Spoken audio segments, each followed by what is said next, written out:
Welcome to Redbeard Radio. I'm Brian Keith, and you might not know that when I was a little kid, no one could understand a word I was saying except for my brother. My brother had to translate for me to even my parents because I did not know how to talk. My brain was going too fast, and still today, when I hear myself speak, I go, oh man, that guy doesn't know how to say anything. And I might be listening to a podcast episode or to me speaking on stage or me on someone else's podcast. And I think if only I learned how to speak, I bet life would be better. I've spent my whole life trying to get better at talking and better at communicating. And we're bringing someone on the show today, folks, who's as much for me as she is for you. We have Robyn Ramirez, an expert on mental fitness, positive intelligence, how to have better conversations and just communicate better. And at the end of this episode, you're going to have a better sense of evaluating if the conversations you're having are as good as they could be, and you're going to have some tools for making them better. Robyn Ramirez, welcome to Redbeard Radio. Thank you so much, Brian. I'm happy to be here. I'm so happy to have you here because I want to know, why am I not very good at talking? Which is probably a hilarious thing. Whatever episode number this is of the podcast, however many tens of thousands of downloads we have, I want to know why I'm not good at talking. Brian, that is a great question, and I get it often. I'm a communication and leadership coach, so of course I get tons of questions about communication and why can't I communicate better, as it were. Mm-hmm. And so I actually became certified in what's called conversational intelligence. And I'm probably the biggest fumbler, going around in circles all over my words, than anybody I know. So I feel you. I feel you, Brian. But what I have learned is like you say, okay, I'm not very good at talking, but most people aren't worried about the actual words that you're using, what's coming out of your mouth. What the concern is the energy, the tone, the intention. That's where the focus is. So as much as we get in our own heads about what we're actually saying or how eloquent we may or may not be, that's really such a small part of what matters. People Well, are reading that chart. that brings up another problem then. If I am inaccurately assessing how much I'm not good at talking, then how can I know whether I should put energy towards improving, let's say, my enunciation or my word choice or my reading level of things that I say? Or should I put more attention on the lighting of when I do videos? How can I know how to improve my communication if I can't even assess if I'm good or not? All right, good question. So this is the truth. Let me, if I may, I'm going to back up and give you just a little background Yeah. as to how I got into what I'm into. Yeah. Yeah. So I had the same hesitations, Brian. I was always wondering how I was being taken, and even more so, I caught myself taking other people wrong in obvious situations. So an example that I use often, because this is really when it hit me the hardest, was I was with my family. I've got 4 kids, and we were downtown at a local parade, just kind of getting set up. And so I did my annual mom speech. Okay, kids, we're going to get out there. We're going to have fun. Your dad and I have packed everything we need. We've got plenty of food, plenty of drinks. We're not buying anything. Don't even ask. Uh-huh.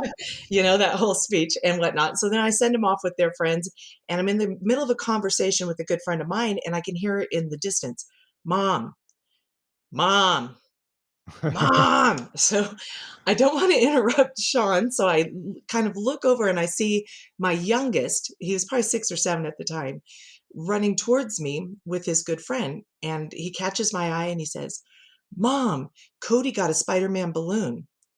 Well, you can imagine right away, like I'm ready to attack. But this kid, Peyton, my youngest boy, Brian, if you could meet him even today, he's 20 years old. This guy just exudes joy. His smile lights up a room, and it's exactly what we're talking about. His energy, tone, and intention, literally, even to this day, he walks in a room. You know those people that just brighten it up by being there? They don't have to say anything. My wife is like that. Yeah, right? And they just attract that energy. That's this kid. But right away, like I'm ready to attack. I'm like, are you kidding me? We haven't even been here 10 minutes. Like I'm ready to just go. But Sean was still in the middle of the sentence to me. So thank God I kept my mouth shut, which allowed him to finish his sentence. So Mom, Cody got a Spider-Man balloon. I got nothing. And he does this huge ta-da pose and has this smile just ear to ear. Like he's Oh, right? He is so proud of himself. He is just wanting to come and tell me how it's only been 10 minutes and he's already on the Ramirez money-saving bandwagon, what have you. And I love that memory. I love that memory, wow. first of all, because it's so quintessentially him, but also, Brian, man, it hit me like a ton of bricks. I was totally ready, if Sean wouldn't have been talking, to absolutely lay into this kid. And can you imagine? I mean, what would have happened? He would have, you know what, knowing Peyton, he probably would have just gotten those big eyes, like they would have started to well up with tears, Mm, and he probably would have turned and walked away. And me would have gone right back to my conversation, absolutely none the wiser. huh. No idea how he actually was going to finish that sentence. And would he have gotten over it? I would have broken his little heart, right? But, and he would have gotten over it, I'm sure, an hour or two later, a little bit. But what happens next time he wants to come up with a big celebration? He's going to Huh. think twice before he comes to me, right? So that one, it really hit me. And so, in the same way that you said, I've always wanted to get better at talking. I've wanted to get better at communicating. I've always been curious, like what makes it? How come some people can just hit home and other people totally miss the mark? Well, that specific conversation, I was coaching dental offices at the time. I was a business development coach for dental offices, and I was always getting questions about communication. And then that happened with my son, and it hit me like a ton of bricks. I mean, it turned out great, but it just how it could have gone hit me. Mhm. Well, it was about 2 weeks later, I saw a quote by Judith Glacier that went like this: to get to the next level of greatness depends on the quality of our culture, which depends on the quality of our relationships, which depends on the quality of our conversations. Everything happens through conversation. And I circled that right back to my work in dental offices, being a coach. I'm like, everything, but literally everything happens through conversation. But here's the next thing she said. I was listening to her on, at that point, a radio show. The next thing she said is there's a study out of Stanford University that discovered 9 out of 10 conversations miss the mark, meaning the intent didn't equal the impact Hmm. 90% of the time. What we're saying is either somewhat distorted or completely misconstrued by whoever's taking it in. So all of that was a pretty long story to circle back to, Brian, your question, like, how do I know? How can I become a better communicator? How can I know they're picking up what I'm laying down? You got to ask, because I'm telling you, 90% of the time, if you feel like you're not being heard, or the message you're trying to get across isn't being picked up like you thought you were saying, 90% of the time you're right to some Well, degree. how do we ask? So first of all, you can just do that. Ask a clarifying question. You know, depending on what it is that's putting out there, boy, what did you love about what I said? Or what's coming up for you? Or you seem confused. Tell me what you thought I heard. Or all the time, Brian, don't you not all the time, but often, don't you say, hey, good morning, blah, blah, blah, whatever, XYZ to so and so at work or wherever you are. And you get a reaction that you're like, wait, what? And you're thinking, did they just wake up on the wrong side of the bed? Or did I say something? Or wow, they're in a mood. And then but you just kind of let it go, because you figure that either they're in a mood or, whatever it is. What if instead we said, whoa, um, boy, Joan, I didn't, you seem upset. Did I say something that upset you? What if we just asked? Especially now knowing that 90% of the time something got distorted or misconstrued. So and it might have been on our end. Like maybe Joan seemed put off. So then we're cold shoulder towards Joan the rest of the day, and she's wondering what the heck happened, when really her mind was just somewhere else. She didn't even realize she sort of slighted you or hurt your feelings. Is this making sense at all, Brian? You with me? Yeah, I came across this idea a while back that we're never really talking to other people. We're always talking to our own conception of Mm, who that person is. And to the extent that my imagination of who Robyn Ramirez is, to the extent that that matches who you are, we're just both lucky. Uh, because I'm talking to an avatar of you in my head. I'm not even talking to you, though I do have words that are making sound waves and all that. And so it's this whole don't take anything personally, one of the four agreements, Don Miguel Ruiz, Mhm. because we're all talking to hallucinations, because I can't talk to you, even if you're right there in front of me, because I don't know you. I can only sense you through my eyes and my ears and just sense what you're saying, which is part of Yeah, why it's so hard to talk with people, even people we love, even though with my wife, they can be hard to have a conversation sometimes because I'm talking to this hallucination I have of her with everything I think I know. What did we count to? We have these Christmas lights up and we're recording this in April. And I knew Robyn, that she wanted those to be left up in this courtyard that we have at our house. And I thought, okay, that's weird, but whatever. It doesn't bother me that much. And she really wants it. So, okay. I'm talking to her yesterday and it turns out she says, I don't want them left up. I say, but you said you wanted them. No, I didn't. So either when she clearly told me I want those left up, either she said something else and I encoded it as she wants this. right. And maybe she did at the time. Maybe she changed her mind. I don't know. Or maybe I encoded something that was an oblique reference that I just tried to translate it as. I think what she's saying is she wants this. And so instead of saying, so what you're saying is you want these left up year round. Do I understand that correctly? Instead of doing that little bit of extra effort, I just encoded wife wants this. And now here we are months later, and I've been wrong for somewhere between 2 days and 4 months about what she wants. Right. And our courtyards had these extra lights, like because I didn't ask a 5-second clarifying question. Right. Yeah, and we do it all day every day. So I think, that's a perfect example, Brian, and I loved in there somewhere you said don't take it personally. So right there, to be able to, so often then that's when we get into this push and pull, right? We're arguing to be right.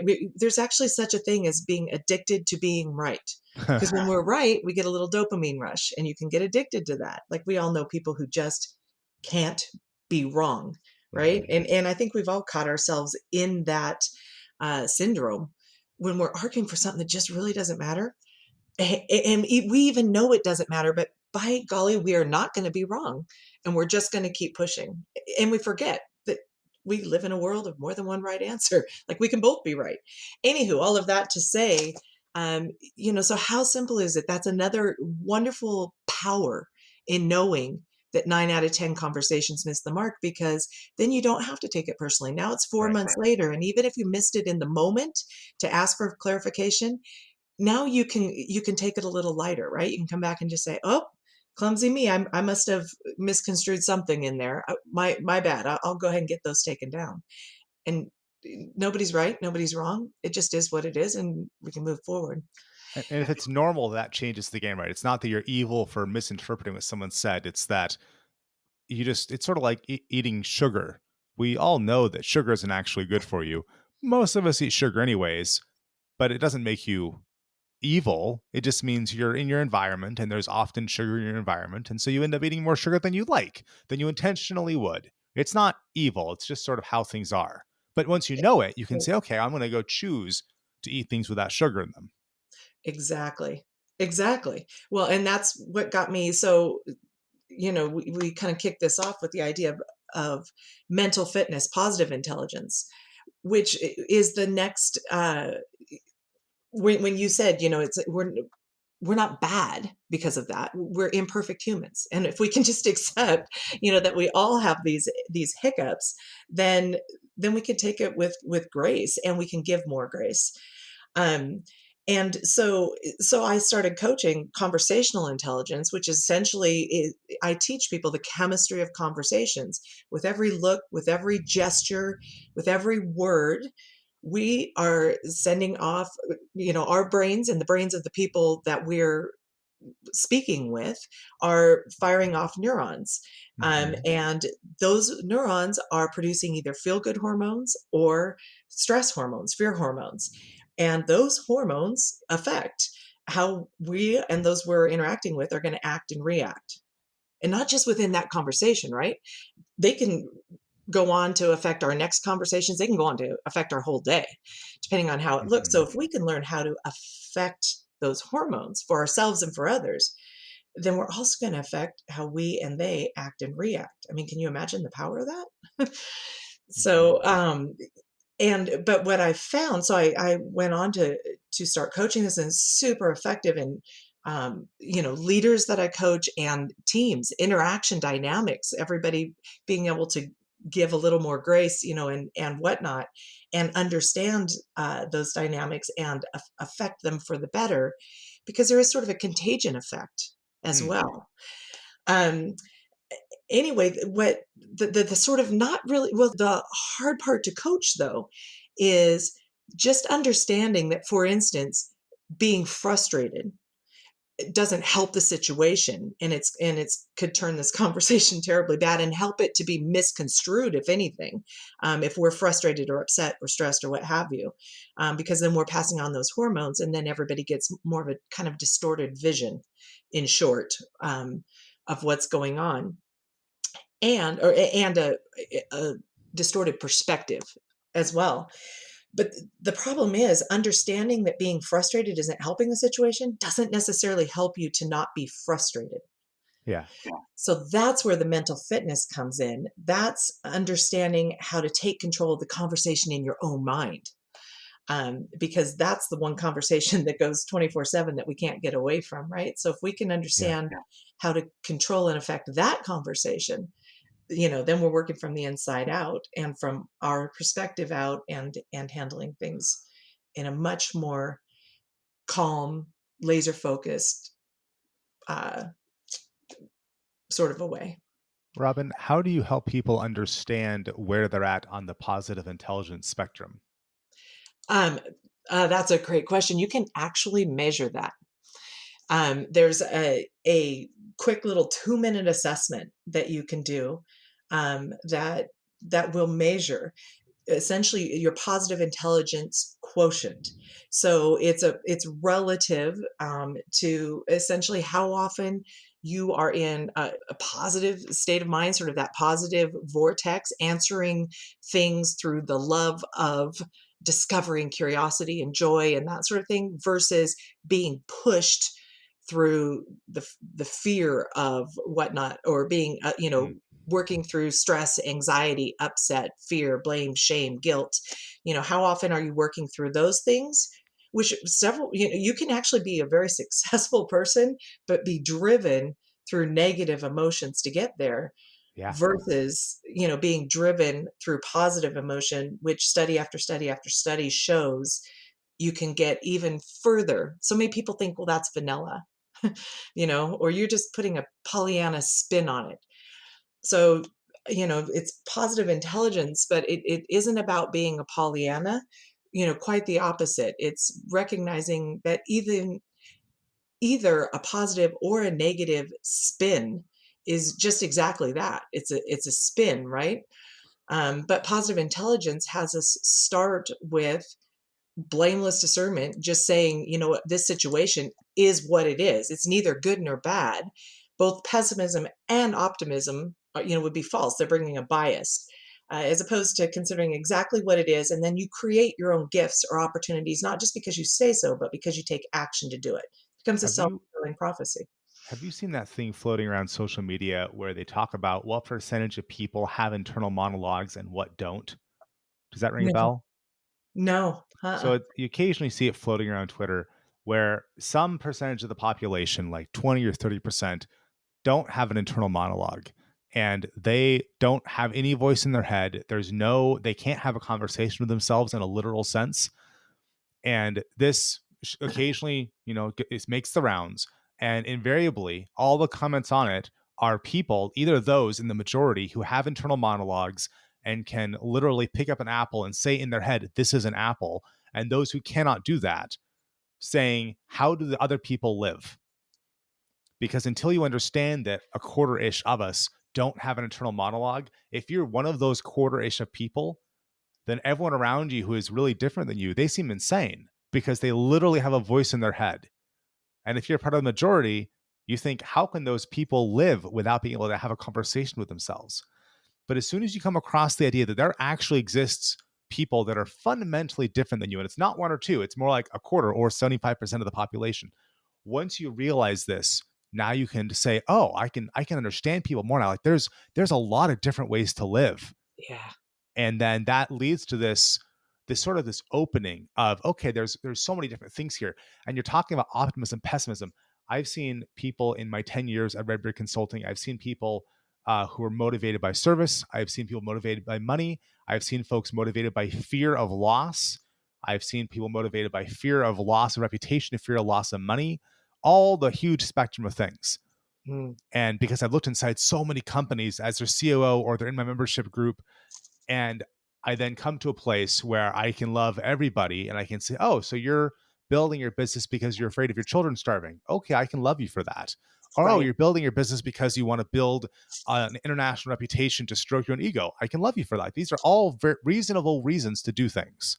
And I can love all of them. I've seen, probably not all of them, but I've seen all of them. I've seen so many different motivations. And so then I can also place myself in the network in this mosaic of humanity.